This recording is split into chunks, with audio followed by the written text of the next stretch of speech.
बंधु माने पितृपक्षर आरंभ हो सारी जहाँकि 7 सेप्टेम्बर रविवार ठारू आरंभ हो 21 सेप्टेम्बर पर्यंत रहिबो।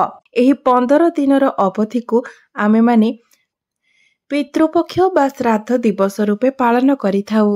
बंधु माने भाद्रव मासर पूर्णिमा तिथि ठारू पितृपक्षर आरंभ होइथाए एवं आश्विन मासर अमावास्या दिन एहार समाप्त होइथाए। एही 15 दिन आमर पितृपक्ष को समर्पित होइथाए। एहाकु श्राद्ध दिवस बोली मध्य माना जाइथाए। एही 15 दिन रे आमर पितृपुरुषंक उद्देश्य रे पितृपुरुष मानकर शांति उद्देश्य रे श्राद्ध तर्पण पिंडदान इत्यादि करा जाइथाए। धार्मिक शास्त्र अनुसार आमे जदि एही 15 दिन मध्यरे आमर पूर्वज मानक उद्देश्य रे पिंडदान श्राद्ध एवं तर्पण न करू तेबे एहा द्वारा आमको पितृदोष लागिथाए। पितृपक्षकुटिकु आमर पितृपुरुष मानकर आशीर्वाद पाइबा पाई अत्यंत उत्तम दिन बोली माना जाइथाए। बंधु माने ज्योतिष शास्त्र अनुसार पितृदोष को अत्यंत जटिल एवं अशुभ बोली माना जाइथाए। बंधु माने आमर कुंडली रे शनि दशा राहु दशा केतु दशा मंगल दोष एसबु मध्य सेतिकी जटिल होई न थाए सेतिकी भयंकर होई न थाए जेतिकी पितृदोष होई थाए। पितृदोष को सबुठारो बड़ पाप बोली माना जाइथाए। बंधु माने आमर पितृपुरुष आम उपरे संतुष्ट हेबा द्वारा समस्त देवादेवींकर आशीर्वाद मध्य आमको प्राप्त होइथाए। एहा व्यतीत आम गृहरे सुख शांति एवं धनर आगमन होइथाए। आम गृहरे परिवारर सदस्य मानकर मध्य स्वास्थ्य भल रहिथाए एवं आम गृहरे एकता मध्य बजाय रहिथाए। सेथिपाई आपण सर्वदा एही कथार ध्यान रखंतु जे आपण आपणकर पितृपुरुष मानकु केते मात्रारे संतुष्ट रखि पारिबे। सेथिपाई बापा मां को चलंता ईश्वरंक समान माना जाइथाए। कुहा जाए जे आपण देवादेवींकर पूजा करंतु किंबा न करंतु किंतु आपण सर्वदा निजर पितामाता को संतुष्ट रखिबा उचित। कारण पितामाता संतुष्ट रहिले आपे आपे आपणको सब देवादेवींकर आशीर्वाद मिली जाइथाए। एहा छड़ा आपणक जीवन रे आसुथिबा समस्त बाधा विघ्न मध्य एड़ाई जाइथाए। आपणको समस्त सुखर प्राप्ति होइथाए। तो एही पितृपक्ष मध्यरे आपण जदि आपणकर पितृपुरुषंक उद्देश्य रे किछि अर्पण करंती तो एहा द्वारा अति शीघ्र ही आपणकर पितृपुरुष आपणक उपरे संतुष्ट होई जाइथांती एवं आपणको आशीर्वाद प्रदान करिथांती। पितृगणको देवतुल्य माना जाइथाए।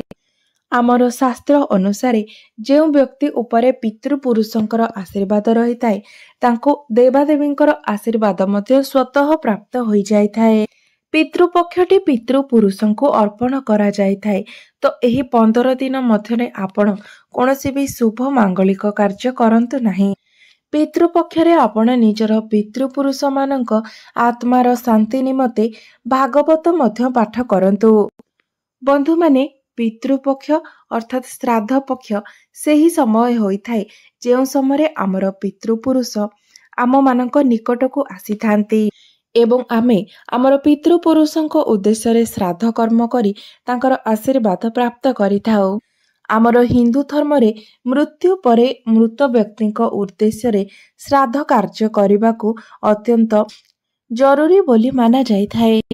मान्यता अछि जे जदि आपण आपणक पूर्वज मानकर तिथि पूर्वक श्राद्ध कार्य न करंती तेबे एही लोकरो तांको मुक्ति मिली न थाए एवं से एही संसार रे ही घुरी बुलुथांती।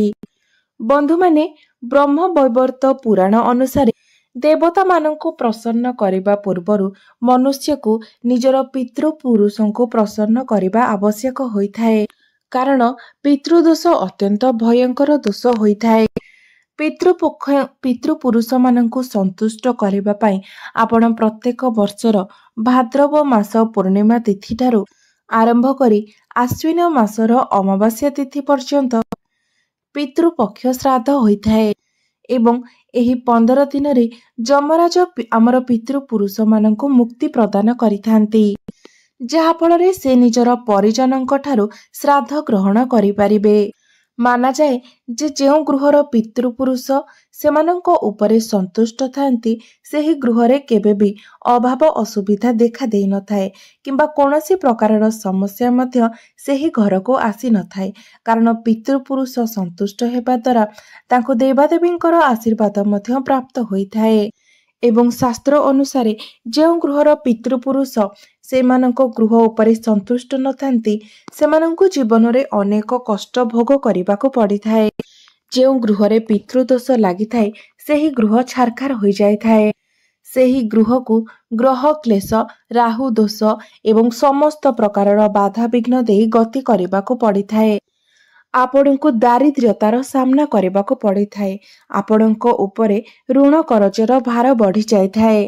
ସବୁ ଦିଗରୁ ଆପଣଙ୍କର ଜୀବନ ଯେମିତି ତଳିତଳାନ୍ତ ହୋଇଯାଇଥାଏ।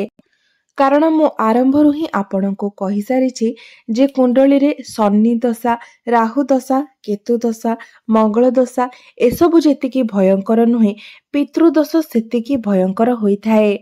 ଆପଣଙ୍କ ପିତୃପୁରୁଷ ଯଦି ଆପଣଙ୍କ ଉପରେ ନାରାଜ ହୋଇଯାଇଥାନ୍ତି ତ ଆପଣ ଜୀବନରେ କେବେ ବି ସଫଳତା ହାସଲ କରିପାରିବେ ନାହିଁ। ତ ବନ୍ଧୁମାନେ ଆଜିର ଏହି ଭିଡିଓରେ ମୁଁ ଆପଣମାନଙ୍କୁ ପିତୃପକ୍ଷରେ କରାଯାଉଥିବା ଏକ ଅତ୍ୟନ୍ତ ସହଜ ଏବଂ ସରଳ ଉପାୟ ବିଷୟରେ କହିବାକୁ ଯାଉଛି। ଯେଉଁ ଉପାୟଟିକି ଅତ୍ୟନ୍ତ ପ୍ରଭାବଶାଳୀ ଅଟେ ଏବଂ ଯେଉଁ ଉପାୟଟିକୁ କରିବା ଦ୍ୱାରା ଆପଣଙ୍କୁ ଆପଣଙ୍କର ପିତୃପୁରୁଷମାନଙ୍କର ଆଶୀର୍ବାଦ ପ୍ରାପ୍ତ ହେବା ସହିତ ମା ଲକ୍ଷ୍ମୀ ଏବଂ ଭଗବାନ ବିଷ୍ଣୁଙ୍କର ମଧ୍ୟ ଆଶୀର୍ବାଦ ପ୍ରାପ୍ତ ହୋଇଥାଏ। ଆପଣଙ୍କର ଅଟକି ଥିବା କାର୍ଯ୍ୟ ମଧ୍ୟ ସମ୍ପୂର୍ଣ୍ଣ ହୋଇଥାଏ। ଏହା ସହିତ ଆପଣଙ୍କ ପରିବାରର ପ୍ରତ୍ୟେକ ସଦସ୍ୟମାନଙ୍କୁ ମଧ୍ୟ ସଫଳତା ପ୍ରାପ୍ତି ହୋଇଥାଏ ଏବଂ ଆପଣଙ୍କ ଜୀବନରେ ଚାଲିଥିବା ସମସ୍ତ କଷ୍ଟ, ସମସ୍ୟା ଏବଂ ଦୋଷରୁ ମଧ୍ୟ ଆପଣଙ୍କୁ ମୁକ୍ତି ମିଳିଥାଏ। ତେବେ ବନ୍ଧୁମାନେ ଉପାୟଟିକୁ ସଠିକ ଭାବରେ କରିବା ପାଇଁ ଆପଣ ଭିଡିଓଟିକୁ ସ୍କିପ୍ ନ କରି ଶେଷ ପର୍ଯ୍ୟନ୍ତ ନିଶ୍ଚୟ ଦେଖନ୍ତୁ, ଯାହାଫଳରେ ଆପଣ ଏହି ଉପାୟଟିକୁ ଭଲ ଭାବରେ ବୁଝିପାରିବେ। ବନ୍ଧୁମାନେ ଏହି ଉପାୟଟିକୁ ତ ଆପଣଙ୍କୁ ପିତୃପକ୍ଷର ସମ୍ପୂର୍ଣ୍ଣ 15 ଦିନ ପର୍ଯ୍ୟନ୍ତ କରିବାର ଅଛି। କାରଣ ଏହି 15 ଦିନ ଆମର ପିତୃପକ୍ଷଙ୍କୁ ସମର୍ପିତ ଅଟେ। ତେବେ ଯଦି ଆପଣ ସମ୍ପୂର୍ଣ୍ଣ 15 ଦିନ ପର୍ଯ୍ୟନ୍ତ ଏହି ଉପାୟଟି କରିପାରୁନାହାନ୍ତି ତେବେ ପିତୃପକ୍ଷର ପୂର୍ଣ୍ଣିମା ତିଥି, ଅମାବାସ୍ୟା ତିଥି, ଏକାଦଶୀ ତିଥି ଏହି ତିଥି ଗୁଡ଼ିକରେ ଆପଣ ଏହି ଉପାୟଟିକୁ ନିଶ୍ଚିତ ଭାବରେ ପାଳନ କରନ୍ତୁ। ଏବଂ ପିତୃପକ୍ଷର ଅମାବାସ୍ୟା ଦିନ ତ ଆପଣଙ୍କୁ ନିଶ୍ଚିତ ଭାବରେ ଏହି ଉପାୟଟି ପାଳନ କରିବାର ଅଛି। ତେବେ ଏହି ଉପାୟଟିକୁ ଆପଣଙ୍କୁ ସନ୍ଧ୍ୟା ସମୟରେ କିମ୍ବା ରାତ୍ରି ସମୟରେ କରିବାର ଅଛି। ତେବେ ଏହି ଉପାୟଟି କରିବା ପୂର୍ବରୁ ଆପଣ ଭଲ ଭାବରେ ଧୋଇଧାଇ ହୋଇପଡ଼ନ୍ତୁ ଏବଂ ଏକ ସ୍ୱଚ୍ଛ ବସ୍ତ୍ର ପରିଧାନ କରନ୍ତୁ। ତାପରେ ଆପଣ ଗୋଟିଏ ଦୀପ ଜଳାନ୍ତୁ। ସେହି ଦୀପରେ ଆପଣ ଶୁଦ୍ଧ ଘିଅ ଦିଅନ୍ତୁ। ଯଦି ଶୁଦ୍ଧ ଘିଅ ନାହିଁ ତେବେ ଆପଣ ଦୀପରେ ସୋରିଷ ତେଲ ଦିଅନ୍ତୁ ଏବଂ ସେହି ଦୀପରେ ଆପଣ କିଛି କଳା ରାଶି ନିଶ୍ଚିତ ଭାବରେ ପକାନ୍ତୁ, କାରଣ ଏହା ହିଁ ସବୁଠାରୁ ମହତ୍ୱପୂର୍ଣ୍ଣ ଅଟେ। ତେବେ ଦୀପ ଜଳାଇବା ପାଇଁ ଆପଣ ପିତ୍ତଳର ଦୀପ, ମାଟିର ଦୀପ କିମ୍ବା ଅଟାରେ ତିଆରି ଦୀପ ନେଇପାରିବେ। ତେବେ ଆପଣ ଯଦି ଅଟାର ଦୀପ ଜାଳୁଛନ୍ତି ତ ଏହି କଥାର ଧ୍ୟାନ ରଖିବେ ଯେ ଆପଣ ଯେପରି ଭଲ ଅଟା ନିଅନ୍ତି। ନିଜ ଘରେ ବ୍ୟବହାର କରୁଥିବା ଅଟା ଆପଣ ବ୍ୟବହାର କରନ୍ତୁ ନାହିଁ, କାରଣ ସେହି ଅଟାରେ ଆପଣ ପିଆଜ ରସୁଣର ହାତ ମାରି ପାରିଥାନ୍ତି କିମ୍ବା ସେହି ଅଟା ଅଇଁଠା ମଧ୍ୟ ହୋଇଥାଇପାରେ। ତ ଆପଣ ନୂଆ ଅଟାରେ ଆପଣ ଅଟାର ଦୀପ ପ୍ରସ୍ତୁତ କରନ୍ତୁ। ଦୀପ ସଜାଡ଼ି ସାରିଲା ପରେ ଆପଣ ନିଜ ଘରର ଦକ୍ଷିଣ କୋଣକୁ ସଫାସୁତୁରା କରିଦିଅନ୍ତୁ। ତେବେ ଯଦି ଆପଣଙ୍କ ଘରର ଦକ୍ଷିଣ ଦିଗରେ କୌଣସି ରୁମ୍ ବନିଛି ଏବଂ ସେଠାରେ ସୁବିଧା ନାହିଁ ଦୀପ ଜଳାଇବା ପାଇଁ ତ ଆପଣ ନିଜ ରୋଷେଇ ଘରର ଦକ୍ଷିଣ ଦିଗଟିକୁ ସଫା କରିଦିଅନ୍ତୁ। ତେବେ ରୋଷେଇ ଘରର ଦକ୍ଷିଣ କୋଣଟି ବି ଯଦି ଉପଯୁକ୍ତ ନୁହେଁ ଦୀପ ଜଳାଇବା ପାଇଁ ତ ଆପଣ ନିଜ ଘରର କୌଣସି ବି ରୁମ୍ରେ ଦକ୍ଷିଣ କୋଣରେ ସେହି ଦୀପଟିକୁ ଜଳାନ୍ତୁ ଏବଂ ଦୀପଟି ରଖିବା ସମୟରେ ଆପଣ ଧ୍ୟାନ ରଖିବେ ଯେ ଦୀପର ମୁଖ ଯେପରି ଦକ୍ଷିଣ ଦିଗକୁ ରହେ ଏବଂ ଦୀପ ରଖିବା ସମୟରେ ମଧ୍ୟ ଆପଣ ଏହି କଥାର ଧ୍ୟାନ ରଖନ୍ତୁ ଯେ ଦୀପକୁ ଆପଣ ସେମିତି ତଳେ ରଖିଦେବେ ନାହିଁ। ଦୀପ ତଳେ ଆପଣ ଗୋଟିଏ କପଡ଼ା ବିଛାଇ ଦିଅନ୍ତୁ, ନଚେତ୍ କୌଣସି ପ୍ଲେଟ୍ ରଖନ୍ତୁ କିମ୍ବା କିଛି ଅକ୍ଷତ ପକାଇ ତା ଉପରେ ଆପଣ ଦୀପକୁ ରଖି ଦୀପ ଜଳାନ୍ତୁ, କାରଣ ବିନା ଆସନରେ ଦୀପ ଜଳା ଯାଇନଥାଏ। କାରଣ ସେମିତି ଭୂଇଁ ଉପରେ ରଖାଯାଇଥିବା ଦୀପକୁ ଅପୂର୍ଣ୍ଣ ବୋଲି ମାନା ଯାଇଥାଏ। ସେହି ଦୀପ ଆପଣଙ୍କୁ ସେତିକି ଶୁଭ ଫଳ ପ୍ରଦାନ କରିପାରିନଥାଏ। ତ ଦୀପ ଜଳାଇ ସାରିବା ପରେ ଆପଣ ପ୍ରଥମେ ଭଗବାନ ଶ୍ରୀ ଗଣେଶଙ୍କୁ ପ୍ରଣାମ କରନ୍ତୁ। ଏହାପରେ ଭଗବାନ ଶ୍ରୀ ବିଷ୍ଣୁ ଏବଂ ମା ଲକ୍ଷ୍ମୀଙ୍କୁ ପ୍ରଣାମ କରନ୍ତୁ। ଏହାପରେ ଆପଣ ନିଜର ପିତୃପୁରୁଷଙ୍କୁ ପ୍ରଣାମ କରନ୍ତୁ ଏବଂ ଭଗବାନଙ୍କ ନିକଟରେ ଆପଣଙ୍କ ପିତୃପୁରୁଷଙ୍କର ମୁକ୍ତି ପାଇଁ ପ୍ରାର୍ଥନା କରନ୍ତୁ। ଏହାପରେ ଆପଣ ନିଜର ପିତୃପୁରୁଷଙ୍କୁ ପିତୃଦୋଷରୁ ମୁକ୍ତି ପାଇବା ପାଇଁ ପ୍ରାର୍ଥନା କରନ୍ତୁ। ଏହାପରେ ଆପଣ ଭଗବାନ ଶ୍ରୀ ବିଷ୍ଣୁଙ୍କର ବୀଜ ମନ୍ତ୍ର ମହାମନ୍ତ୍ର ଓମ୍ ନମୋ ଭଗବତେ ବାସୁଦେବାୟ ନମଃ ଏହି ମନ୍ତ୍ରକୁ ଆପଣ 11 ଥର ଜପ କରନ୍ତୁ ଏବଂ ଏହି ମନ୍ତ୍ରକୁ 11 ଥର ଜପ କରିସାରିବା ପରେ ଆପଣ ପିତୃପୁରୁଷଙ୍କର ମନ୍ତ୍ରକୁ 108 ଥର ଜପ କରନ୍ତୁ। ମନ୍ତ୍ରଟି ହେଉଛି ଓମ୍ ପିତୃପୁରୁଷାୟ ନମଃ। ଏହି ମନ୍ତ୍ରକୁ ଆପଣ 108 ଥର ଜପ କରନ୍ତୁ ଏବଂ ଆପଣ ଯେତେବେଳେ ମନ୍ତ୍ରର ଉଚ୍ଚାରଣ କରୁଛନ୍ତି ମନ୍ତ୍ର ଜପ କରୁଛନ୍ତି ସେତେବେଳେ ଦକ୍ଷିଣ ଦିଗକୁ ମୁଖ କରି ଆପଣ ଏହି ମନ୍ତ୍ରର ଜପ କରିବେ। କାରଣ ଶାସ୍ତ୍ରରେ ବର୍ଣ୍ଣନା କରାଯାଇଛି ଯେ ଦକ୍ଷିଣ ଦିଗଟି ଆମର ପିତୃପୁରୁଷଙ୍କର ଦିଗ ହୋଇଥାଏ। ଆପଣ ଯଦି ଶ୍ରାଦ୍ଧ ପକ୍ଷରେ ଏହିପରି ଭାବରେ ଦୀପ ଜାଳି ମନ୍ତ୍ରର ଉଚ୍ଚାରଣ କରନ୍ତି ତ ଆପଣଙ୍କୁ ଆପଣଙ୍କର ପିତୃପୁରୁଷଙ୍କର ଅସୀମ ଆଶୀର୍ବାଦ ପ୍ରାପ୍ତ ହୋଇଥାଏ ଏବଂ ଯଦି ଆପଣଙ୍କ ଉପରେ ପିତୃଦୋଷ ଥାଏ ତ ତାହା ପିତୃ ଆଶୀର୍ବାଦରେ ପରିବର୍ତ୍ତନ ହୋଇଯାଇଥାଏ। ମନ୍ତ୍ର ଜପ କରିସାରିବା ପରେ ଆପଣ ନିଜର ପିତୃପୁରୁଷଙ୍କୁ ପ୍ରଣାମ କରନ୍ତୁ ଏବଂ ଆପଣଙ୍କ ଜୀବନରେ ଚାଲିଥିବା ସମସ୍ତ ଦୁଃଖ କଷ୍ଟ ସମସ୍ୟା ଏବଂ ପାପର ନାଶ କରିବାକୁ ପ୍ରାର୍ଥନା କରନ୍ତୁ। ତେବେ ବନ୍ଧୁମାନେ ଏହି ଉପାୟଟିକୁ କରିବା ସମୟରେ ଆପଣ କିଛି କଥାର ବିଶେଷ ଧ୍ୟାନ ରଖିବା ଉଚିତ। ଏହି ଉପାୟଟିକୁ କରିବା ସମୟରେ ଆପଣ ସ୍ୱଚ୍ଛତା ଏବଂ ପବିତ୍ରତାର ବିଶେଷ ଧ୍ୟାନ ରଖିବା ଉଚିତ। ମହିଳାମାନେ ମାସିକ ଧର୍ମ ସମୟରେ ଏହି ଉପାୟଟିକୁ କରିବା ଅନୁଚିତ ଅଟେ। କାରଣ ଏହା ଜରୁରୀ ନୁହେଁ ଯେ ପରିବାରର ଜଣେ ହିଁ ସଦସ୍ୟ ଏହି ଉପାୟଟିକୁ ପ୍ରତିଦିନ କରିବେ। ଘରର ପ୍ରତ୍ୟେକ ସଦସ୍ୟ ଏହି ଉପାୟଟିକୁ ପ୍ରତ୍ୟେକ ଦିନ କରିପାରିବେ। ଧର ଆଜି ଯଦି ଆପଣ କଲେ ତ ଆସନ୍ତା ଦିନ ଆପଣଙ୍କର ସ୍ତ୍ରୀ କିମ୍ବା ଆପଣଙ୍କର ସ୍ୱାମୀ କିମ୍ବା ଆପଣଙ୍କର ବାପା କିମ୍ବା ମା କିମ୍ବା ଆପଣଙ୍କର ପୁଅ ଝିଅ ମଧ୍ୟ ଏହି ଉପାୟଟିକୁ କରିପାରିବେ। ତ ପ୍ରତ୍ୟେକ ଦିନ ଯଦି ଚାହିଁବେ ଆପଣଙ୍କ ଗୃହର ଜଣେ ଜଣେ ସଦସ୍ୟ ମଧ୍ୟ ଏହି ଉପାୟଟିକୁ କରିପାରିବେ। ତ ବନ୍ଧୁମାନେ ଆପଣ ଆଉ ଗୋଟିଏ କଥାର ଅଧିକ ଧ୍ୟାନ ରଖିବେ ଯେ ପିତୃପକ୍ଷରେ ଆପଣ ଯେମିତି ତାମସିକ ଭୋଜନ ନ କରନ୍ତି। ପିତୃପକ୍ଷରେ ଆପଣ ପିଆଜ ରସୁଣ ଆମିଷ ମଦ ମାଂସ ଏସବୁ ଠାରୁ ଦୂରେଇ ରହିବା ଉଚିତ।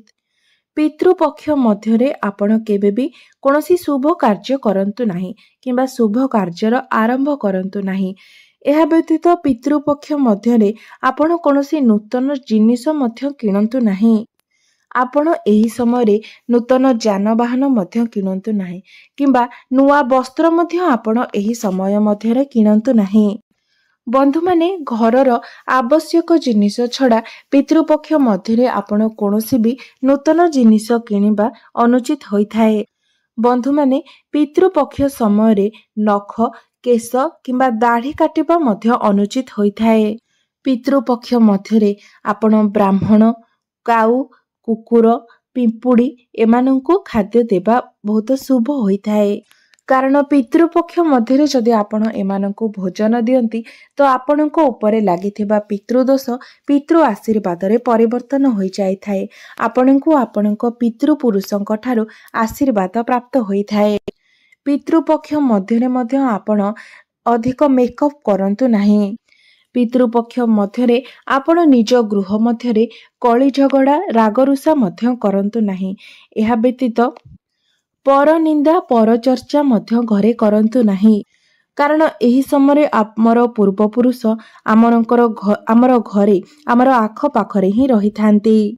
ତ ବନ୍ଧୁମାନେ ଆପଣ ଆଉ ଏକ କଥାର ଧ୍ୟାନ ରଖିବେ ଯେ ଯଦି ଆପଣ ଚାଉଳ ଉପରେ ଦୀପ ରଖିକି ଜାଳିଛନ୍ତି ତ ସେହି ଚାଉଳକୁ ଆପଣ ତା ପରଦିନ ପକ୍ଷୀମାନଙ୍କୁ ଖାଇବାକୁ ଦେଇଦେବେ ଏବଂ ଯଦି ଆପଣ ଅଟାର ଦୀପ କରିକି ଜାଳିଛନ୍ତି ତ ସେହି ଅଟାର ଦୀପକୁ ମଧ୍ୟ ଆପଣ ପକ୍ଷୀମାନଙ୍କୁ ଖାଇବାକୁ ଦେଇଦିଅନ୍ତୁ। ଏବଂ ଯଦି ଆପଣ ପିତ୍ତଳ କିମ୍ବା ମାଟିର ଦୀପ ବ୍ୟବହାର କରିଛନ୍ତି ତ ସେହି ଦୀପକୁ ଆପଣ 15 ଦିନ ପର୍ଯ୍ୟନ୍ତ ବ୍ୟବହାର କରିପାରିବେ। तो बंधु माने आपण माने निजर पितृपुरुष माननकु प्रसन्न करबा पई एही उपायटी को पितृ पक्षरे निश्चित रूप से पालन करंतु कारण एही उपायटी अत्यंत सरल एवं सहज अटे मात्र अनेक प्रभावशाली अटे। तो बंधु माने मोर एही भिडियोटी जदि आपण माननकु भलो लागि थाए तेबे भिडियोटी को लाइक करी चैनल टी को सब्सक्राइब करि देबे। नमस्कार दर्शक बंधु।